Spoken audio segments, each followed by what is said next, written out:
Okay, let's talk about one of the most popular fun facts ever. NASA proved that your houseplants are basically little air purifying machines. It's a great thought, right? But is that really the whole story? Let's dig into the surprising science behind that legendary study. I'm sure you've heard it. The story goes that way back, NASA was trying to figure out how to keep air clean for astronauts on space stations, and boom, they discovered that regular old houseplants could do the job. It's a fantastic story, and it's kind of true, but it's also kind of not. So let's jump in our time machine and go back to the beginning. We're talking about this study that launched 1,000 plant blogs, the 1989 NASA Clean Air Study. This is where it all started.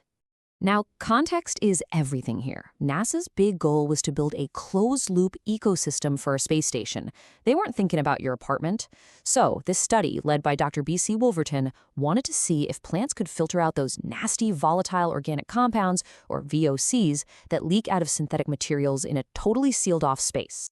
And get this, the setup for the experiment was pretty intense. We're talking about these small, completely airtight plexiglass boxes. They'd stick a plant inside, pump it full of nasty chemicals like formaldehyde, and then just see what happened. And wow, the results were pretty mind-blowing. Some of these plants were absolute rock stars. The peace lily, for example, just went to town on a whole bunch of different chemicals. The snake plant and bamboo palm are also super effective. I mean, with results like these, it's no wonder the whole plants as air purifiers idea just exploded. Okay, but here's where the story gets a little complicated. See, the conditions inside that NASA lab were a world away from the conditions inside your average home. So it's time for a little reality check. So this is the million-dollar question, right? Does the incredible magic that happened inside that tiny sealed box actually work in a real room? You know, a place with windows, doors, and, well, life happening all around. I mean, just look at the difference. On one hand, you've got NASA's Sealed for Life science chamber, and on the other, you've got a normal room that's constantly getting fresh air from outside. All that airflow in a real building just totally waters down anything one or two little plants could possibly do. So how much does it water it down? Well, other scientists looked at the numbers and figured out you'd need somewhere between 10 and 1,000 plants for every square meter of your floor just to match what your building's normal air conditioning system already does. That's a jungle. It's just not going to happen. So, is it all a lie? Are plants totally useless for air quality? No, not at all. It just means we've been giving all the credit to the wrong part of the plant. The real secret was actually buried deep inside the original NASA research all along. And there it is. This, right here, changes the whole game. Follow-up work found that the leaves are only a tiny part of the equation. The real heavy lifting, the actual cleaning of the air, happens down in the soil, thanks to the roots and all the little microbes that live there. This amazing little world has a name. It's called the rhizosphere. It's this super thin layer of soil right around the roots, and it is just packed with billions of microbes. It's not just dirt, you guys. It's a living, breathing, pollution-eating machine. Okay, so how does it work? It's pretty cool, actually. As the plant releases water from its leaves, it creates this gentle little air current that pulls air from the room down into the soil. This delivers the harmful VOCs right to the root zone, where all those hungry microbes are waiting to, literally, eat them for lunch. In fact, studies show that these microbes do more than half the work. All right, so theory is great. We now know it's the whole plant and soil system doing the work, but does it actually work outside the lab, like in a real office? Well, thankfully, somebody decided to put it to the test.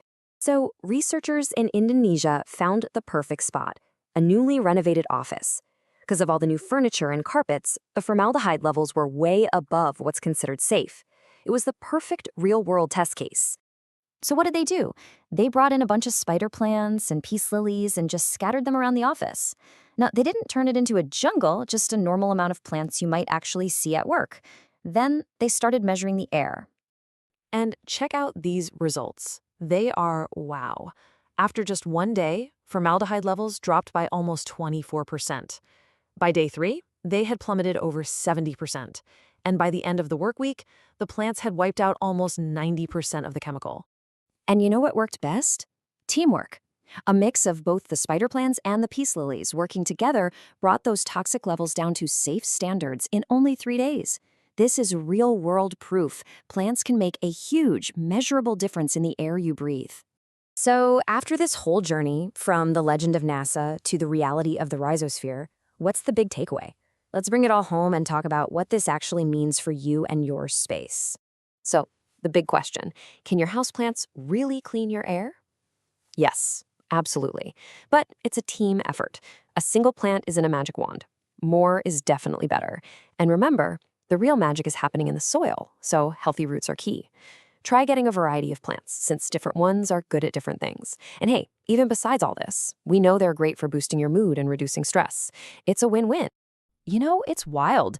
This all started with a simple story that went viral. But when we dug a little deeper, the truth was so much more fascinating. It just makes you wonder, right? If we got the story of a simple houseplant kind of wrong for so long, what other powerful natural solutions are out there right under our noses, just waiting for us to really see them?